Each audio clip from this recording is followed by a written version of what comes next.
All right. Hey, friends. How are you? I want to speak with you a bit about AI kindness and what is AI kindness? I don't know. I just made it up.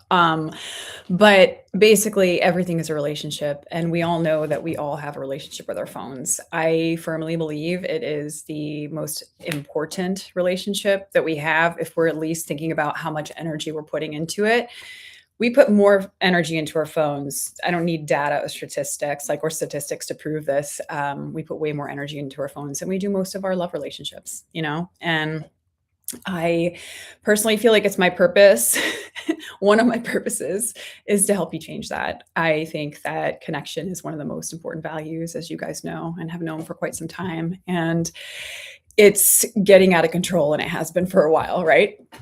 Which is why I had paused and taken a step back from creating live content. But I came back because I realized that you kind of have to go where we are, right? So, where are we now? We're in this place where so much is changing, obviously. And what I think that I'm seeing is that people are getting pops up. People are treating their phones kind of as they treat themselves, you know? Everything is relationship. And what I like to say in terms of the psychology of eating, which is part of my background, another part of it is herbs aromatherapy for nervous system disorders and such, is the way you go about food is the way you go about life, and the way you do anything is the way you do everything. And so if we look at that and we really analyze that and we start to look at the way we do everything, we start to realize that these patterns and these threads are through and through. And I'm a firm believer in, the concept of the way we speak to other people is the way we speak to ourselves inside in a lot of ways. Um, and really observing how we move through the world. And if there's something that I really thought was important early on, just thinking of using my Google, like Maps or Apple Maps or Siri. I don't usually have the setting on my phone, but sometimes I'd have Siri. And I found myself not being able to help but say, "Can you please look this up?" Or not that I always do this, right? But it's like with this, I was like, "Please look this up and thank you." And then going like, "Is that weird that I'm saying please and thank you to this computer?" And then I'm thinking, well, I came from a time where we had literally still had rotary phones, we had pay phones, we had pagers, and I've seen our in like personal computers, the evolution of them. They've come in different shapes and sizes. And right now, our phones, whatever size they are, I prefer a small one personally. Um, and I feel like they're getting larger. I think that's partly to get people to want to just have it on their body, like their wristwatch, or maybe something more integrated, right? So I'm not a huge fan of that, but it's taking on its own sense of consciousness, right? And I've often thought, like from the beginning, I remember thinking, okay, this technology is like definitely going to take its own. It's going to take its own way eventually. It's thinking for itself. At least at the time, I thought that, and I remember thinking that even early on, just with some of the earlier apps. Well, now we're actually here where things are coming into existence in the sense of like they're not sentient beings. Like computers are not necessarily the sentient beings, but they're like ethical conversations around this, and like what is consciousness and whatever. I'm not trying to get into all that, right? But that is something I'm aware of is where are the answers on this? Like I'm sure lots of people are going to have lots of different opinions, especially knowing that there are actually people that have like, robot boyfriends and girlfriends and things like that, right? This tells you about the power of relationship, right? This tells you about the power of connection. And if anything, I think it's a testament to finding love or connection with, a pet or a anything you're giving to and putting energy into. And I do believe people love their phones very deeply. They rely on them for sure. And so taking into consideration all of this, I want to encourage you to treat your phone and speak to it as you would somebody, you know, serving you at a table or a friend. Hear me out. Not because I think you need to treat it like a sentient being. I might regret saying that in 10 years, I have no idea, 5 years. But my point of this right now is not that. It's that the way you do everything is the way you do anything is the way you do everything. If you start getting into the habit of speaking to your phone in a way that you wouldn't speak to a loved one or wouldn't speak to someone who's helping you out somewhere at a store or the pet you love, you will find yourself in this habit of demanding like barking orders and stuff.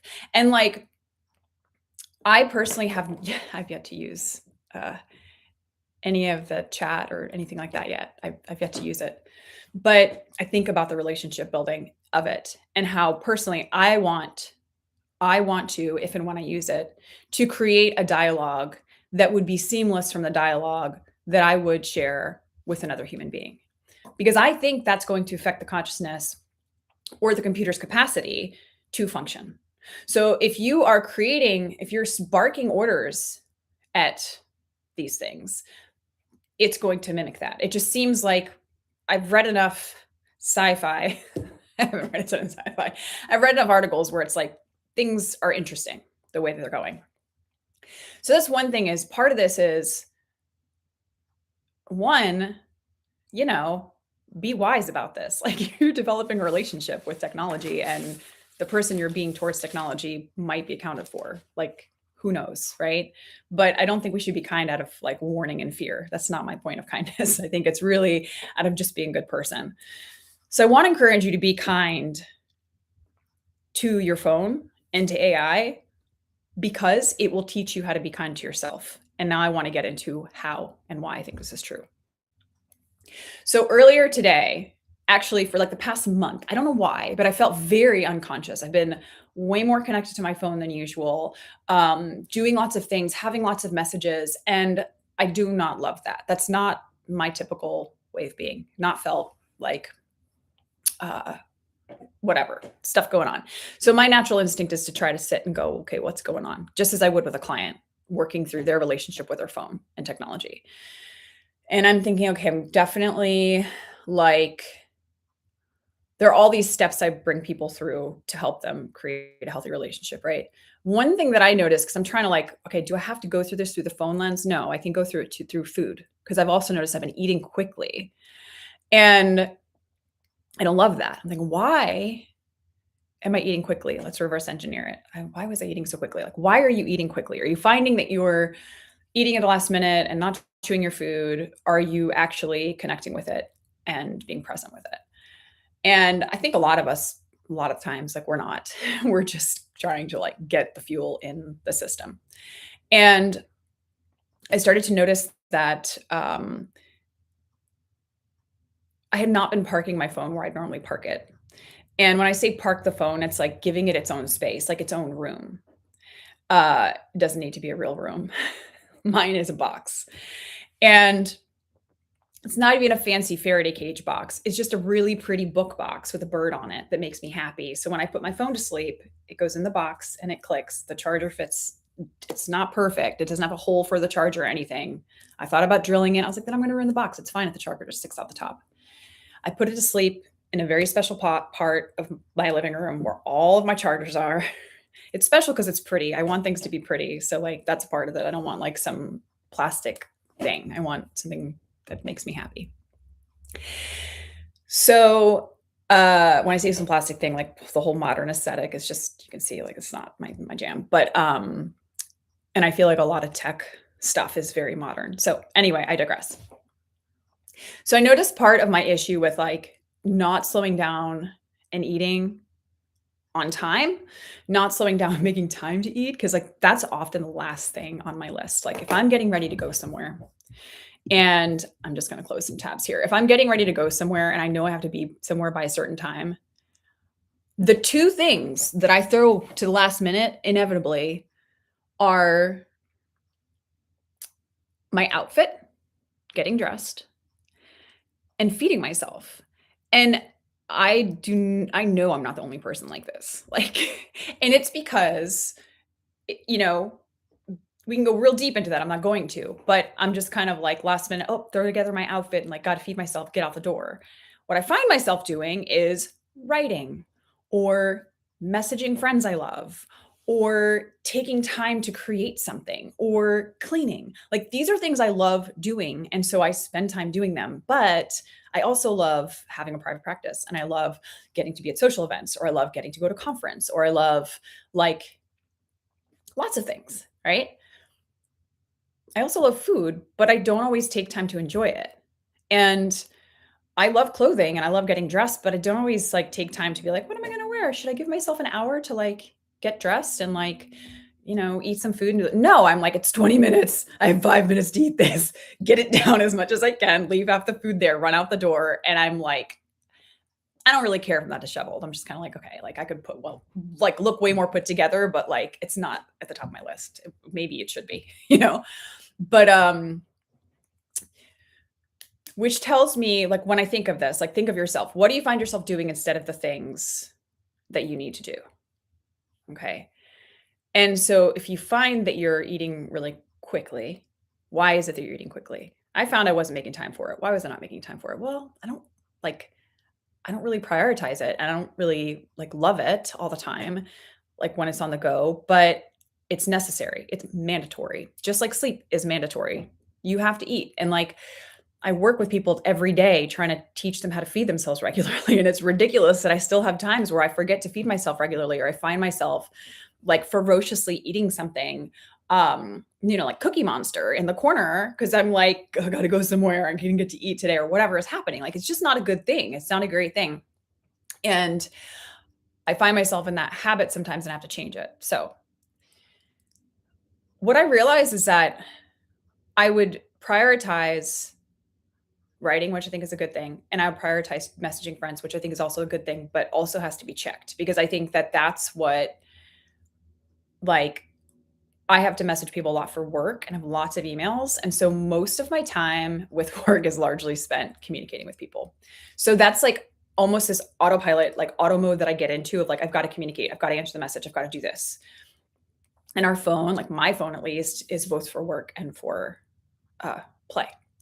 So I found that I started to respond to private messages as quickly as I would to business messages. And that was eating up time that I had for my lunch break. It was all about boundaries and delegation. So when I started to really pay attention, I was like, oh, I'm trying to message my friend during lunch and I'm kind of rushing the message, which is not well thought out, which they don't need too many words. Like some people are quick. I'm not. I'm like all the words and I got to edit it, obviously. Right.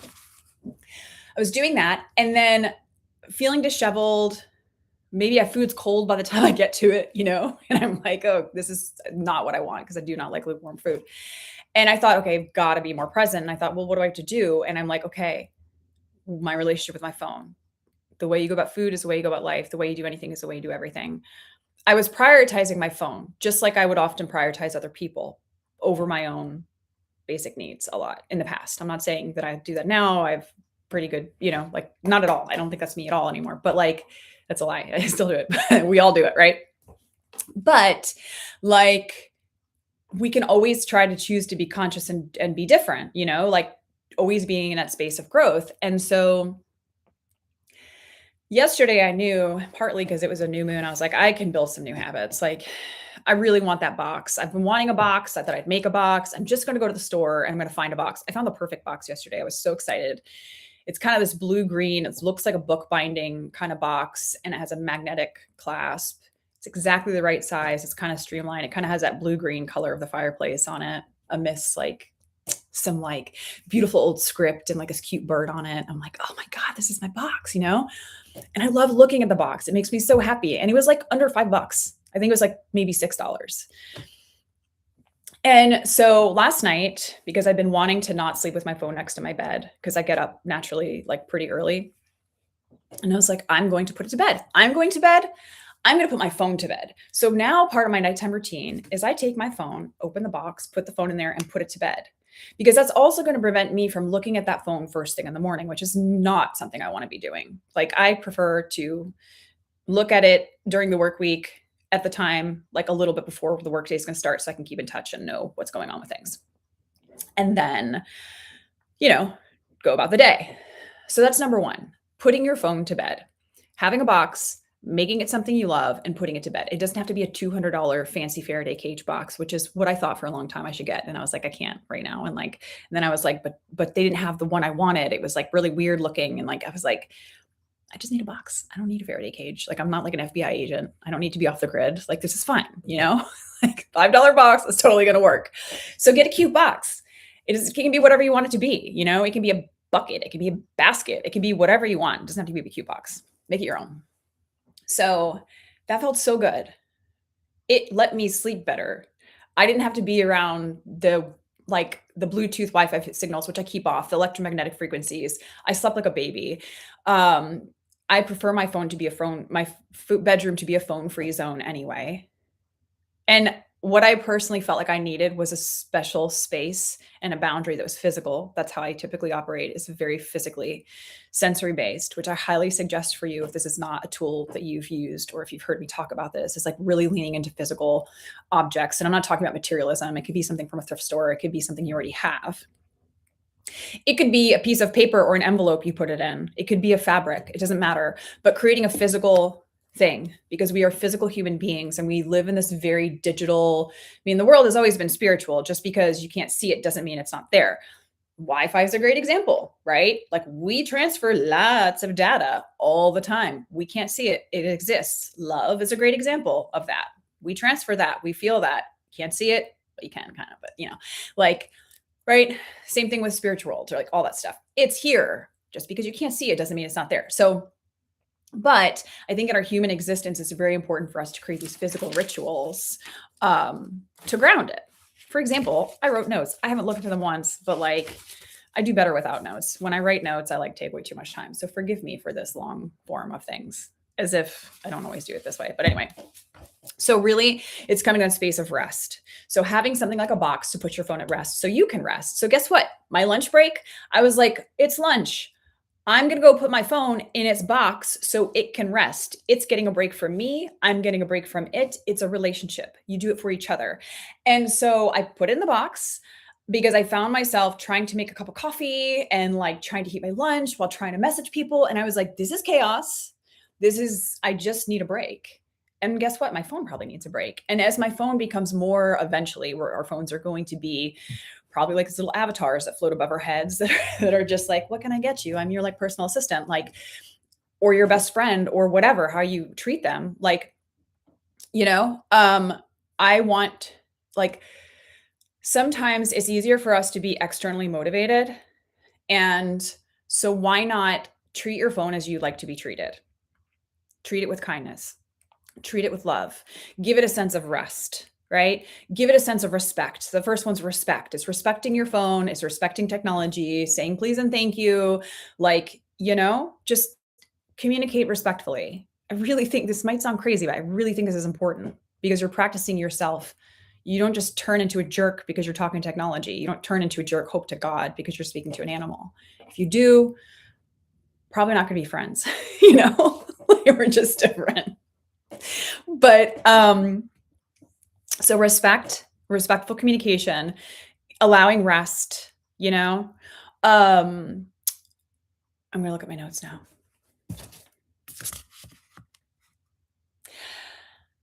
Oh, relaxed, being able to be at that slower pace. So that was basically kind of, so by putting my phone away, which part of this was, how do I slow down my eating? And I'm thinking, why am I not eating more slowly? And then I thought, because you're too hungry, you're not making time to eat, you're eating at the last minute, and you're not paying attention. So being in a relaxed state, I sat down, my phone wasn't there. I was no longer in this space of being over full. And I could smell my food, I could see my food. I chewed my food. I think I ate half of it because I wasn't eating so quickly that I couldn't connect to my hunger, which I think happens to us a lot. I picked up my coffee cup, which, yes, I had a cup of coffee at like 12 o'clock, which, you know, not the happiest about that, but I love a hot beverage when it's cold out. And I sat and I held it, and it was the most amazing feeling. And I actually had also been processing, because our CPU, all the tabs are open in our brain, all this content I want to create, which is really important to me. Uh, I love sharing ideas and I love telling story, and like it's really important to me as an act of like love and expression and showing up to be able to do it. And I was like, why not? You know, like last night I took my flute out. I hadn't taken out in 10 years. I played my flute last night. I'm like really trying to be in the space of like connecting that stuff. So to slow down enough. And then I was like, I need a notepad. I need a notepad specifically for all the ideas I have. It's going to be more than this, you know? But it was like I felt like I actually locked into myself and I could do something, which is different than running through the world on empty, filling up just a little bit or too much at the at the time you have a break, and then kind of going like this a little bit. And I found that I was doing that. I was just kind of like trying to do so much at once that I didn't tap into one of the most important principles that I try to preach, to my clients and remind you guys of, which is to slow down to speed up. Like there's so much power in that power of the pause. And so because I allowed myself to give to my phone, and I understand this is a strange concept, maybe I gave to my phone and I said, you get a break too, put it in the box. It consciously allowed me without any guilt or any stress because I separated us. It was no longer that my phone's attached to me and I have to act out through my phone. It was that my phone is a tool that I can use to be myself, but I'm so much more than being connected to all these things. I have this world right in front of me that I need to tend to. And I was able to write out a bunch of different ideas I have. And so it allowed so much. And even just going into that space of relaxedness, I can tell how much I've relaxed just in this video, right? So just thinking about tapping into that. So it's allowing yourself to relax. And to me, part of that relaxedness is trust, like trusting everything's going to be okay. Because guess what? We ran at the speed of human for a really long time.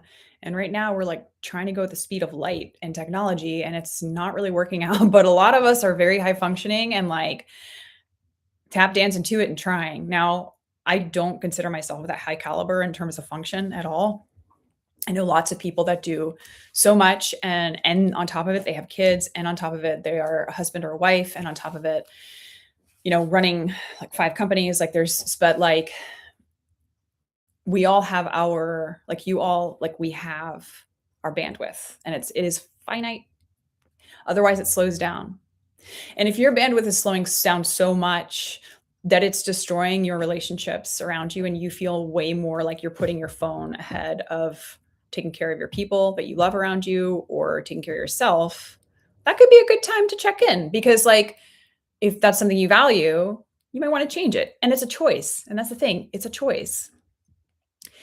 If you do like operating that way, then you're probably not watching this video and you think I'm a nutcase, and that's totally fine with me. Like we to each their own. So, and then the last one is just like being in that space of having freedom to release the connection. So beyond the phone's sleeping, or I'm sleeping, or the phone's taking a lunch break and I'm taking a lunch break.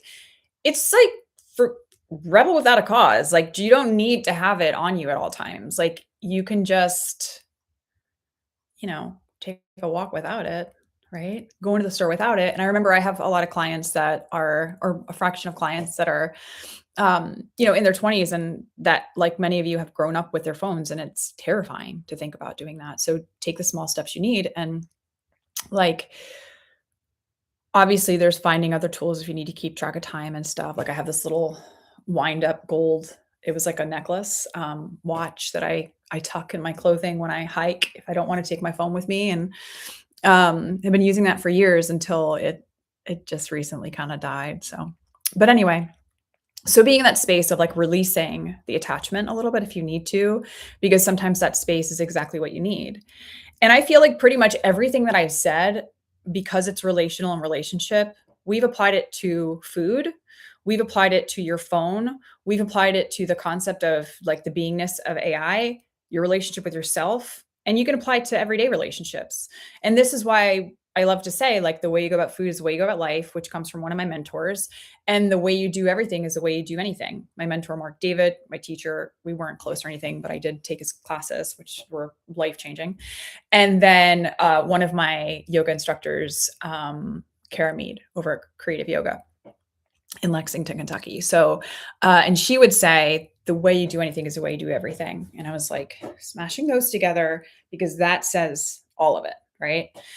So, anyway, I really wanted to create this to encourage you to be kind to AI because by you being kind to AI and by you being kind to your phone, you will maintain yourself as a kind person, but you also might be kinder to yourself.